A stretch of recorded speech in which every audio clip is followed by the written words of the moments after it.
Assalamualaikum warahmatullahi wabarakatuh. Perkenalkan, nama saya Taufik Hidayat, NPM 192191198 dari kelas 2F. Di sini saya akan memaparkan materi tentang konsep kurikulum pendidikan jasmani. Nah, dari mata kuliah kurikulum.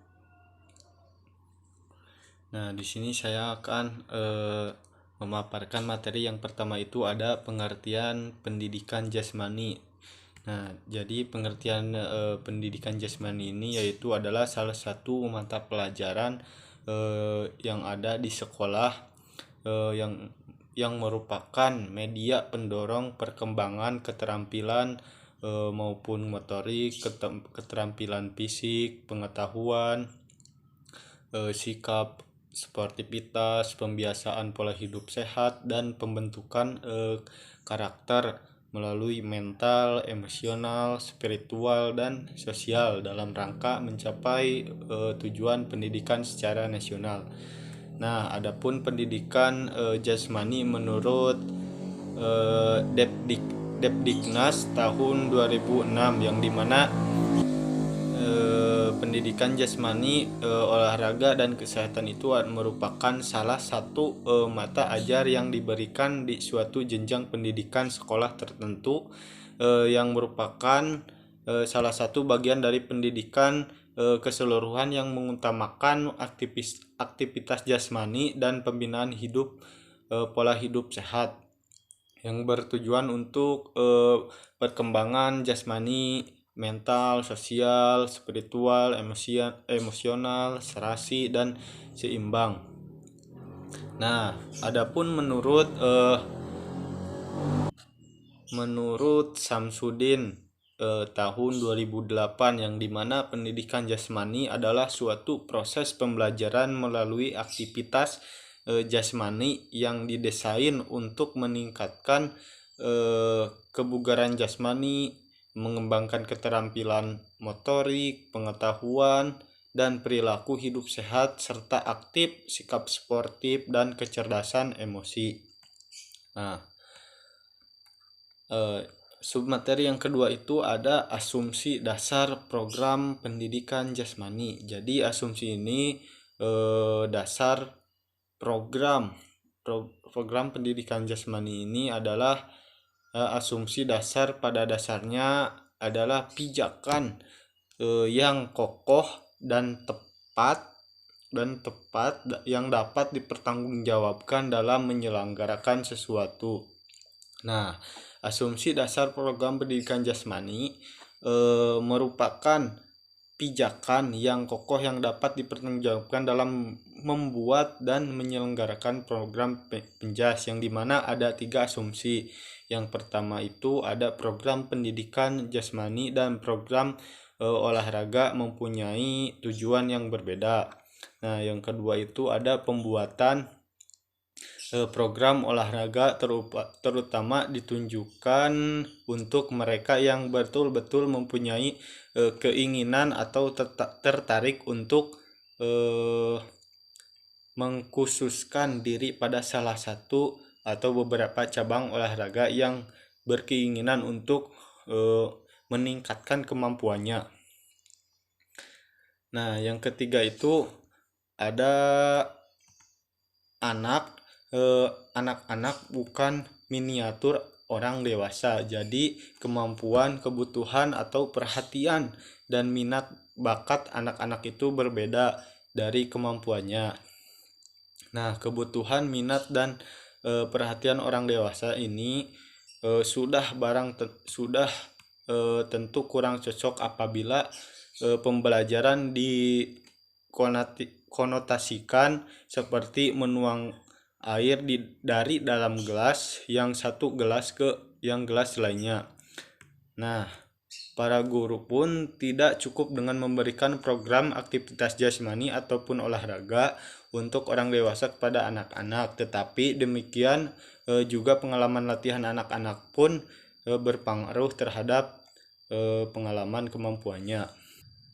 Nah, yang subjudul selanjutnya itu ada karakteristik program pendidikan jasmani, yang dimana sehubungan dengan anggapan dasar tersebut dapat diselenggarakan program pendidikan jasmani. Nah, di sini ada dua pedoman yang sering digunakan untuk dapat mencerminkan anggapan dasar atau karakteristik program pendidikan jasmani. Yang pertama itu ada DAV. Maksudnya adalah tugas ajar yang memperhatikan pertumbuhan atau perubahan kemampuan anak, dan tugas ajar tersebut harus disesuaikan dengan tingkat perkembangan anak didik yang sedang belajar. Nah, yang kedua itu ada IA IAP I yang kedua itu ada instructionally appropriate practice, yang dimana adalah tugas ajar yang diberikan itu diketahui merupakan cara-cara pembelajaran yang paling baik, yaitu dengan pembelajaran tersebut menghasilkan merupakan hasil dari penelitian yang dimana pengalaman yang memadai dan memungkinkan semua anak didik memperoleh kesempatan dan keberhasilan belajar secara optimal. Nah, yang selanjutnya itu ada ruang lingkup materi pendidikan jasmani, yang dimana terdapat permainan dan olahraga. Nah, permainan dan olahraga ini meliputi permainan yang dimana menarik sekaligus berfungsi untuk fisik maupun mental seseorang. Nah, ruang lingkup memiliki beberapa aspek atau pembelajaran yang di dalamnya. Yang pertama itu eksplorasi gerak, yang dimana ada keterampilan lokomotor dan lokomotor. Adapun manipulatif, contohnya itu mempelajari kasti, rondes, kiper, sepak bola, bola basket, bola voli, maupun tenis meja dan banyak lainnya. Nah, adapun juga aktivitas pengembangan, yang dimana aktivitas pengembangan ini bertujuan untuk mengembangkan individu secara organis, neuromuskuler, intelektualnya, dan emosionalnya.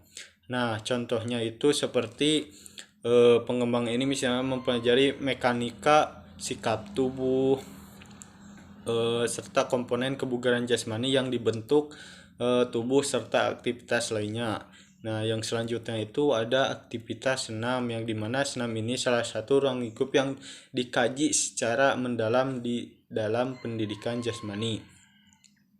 Nah, contohnya itu ada meliputi beberapa hal, yaitu ketangkasan sederhana, ketangkasan tanpa alat, ketangkasan dengan alat, dan senam lantai, serta aktivitas lainnya.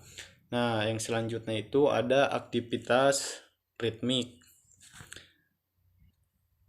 Ada aktivitas air. Selanjutnya itu pendidikan luar kelas, atau membuat orang-orang atau peserta didik itu menjadi senang. Nah, yang selanjutnya itu ada kesehatan, dan yang terakhir itu ada isu kurikulum pendidikan jasmani, yang dimana terdapat isu program. Isu program ini merupakan dari dua sisi, yaitu materi kurikulum dan distribusi alokasi waktunya. Nah, yang selanjutnya itu ada isu proses pembelajaran, yang dimana beberapa isu ini mengembangkan proses mengajar dan belajar mendapat perhatian dari pelaksana atau dari guru. Nah, yang selanjutnya itu ada isu penilaian, dimana evaluasi dari pembelajaran atau isu penilaian ini baik tidaknya atau berkembang tidaknya suatu proses pembelajaran. Yang selanjutnya itu ada isu jumlah dan karakteristik siswa, ya, di mana guru penjas di SMA maupun dimanapun juga dihadapkan dengan masalah jumlah atau jumlah yang cukup banyak mulai dari kelas 10 sampai kelas 12. Yang selanjutnya itu ada isu sarana dan prasarana, yang dimana isu ini menyangkut menyangkut alat-alat atau sarana yang dibutuhkan dalam pendidikan jasmani. Nah, yang selanjutnya itu isu keberhasilan kurikulum perjas, yang dimana untuk mengetahui bahwa pendidikan jasmani itu ini telah dijalankan dengan baik, terencana, dan secara terstruktur itu dapat dikembangkan dengan baik pula, atau gimana peningkatannya. Yang mungkin sekian dari pemaparan materi saya. Mohon maaf bila ada kekurangan dan kesalahan. Sekian, terima kasih. Wassalamualaikum warahmatullahi wabarakatuh.